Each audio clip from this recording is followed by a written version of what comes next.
आज एक पति पत्नी हमेशा के लिए इस दुनिया से विदा हो गए। पहले पत्नी की मौत हुई और फिर महज 1 घंटे बाद ही पति ने भी दम तोड़ दिया। दोनों की अर्थियां एक साथ निकली। एक ही चिता पर दोनों सदा सदा के लिए इस लोक से विलीन हो गए। ये कहानी है विदिशा की, जहां 100 साल के प्रताप सिंह और 95 साल की प्रसादी बाई का निधन हुआ है। दोनों की तबीयत कुछ दिनों से खराब चल रही थी, लेकिन दोनों ने एक साथ ही दुनिया छोड़ दी।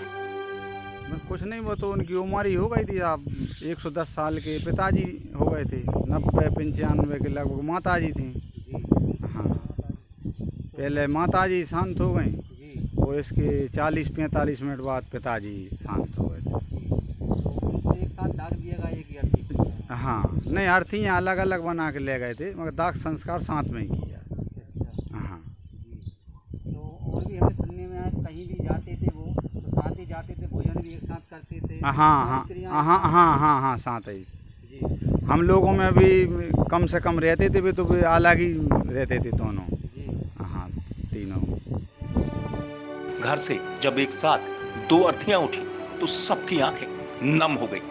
गांव के लोगों की माने तो दोनों में इतना प्रेम था कि दोनों हमेशा साथ साथ ही रहते थे, एक साथ कहीं रिश्तेदारी में आते जाते थे। और ये प्रेम अब एक साथ ही खत्म हो गया। लेकिन दोनों की प्रेम की दास्तान इस गांव की गलियों में हमेशा कही और सुनी जाएगी। विदिशा से विवेक ठाकुर की रिपोर्ट, MP तक।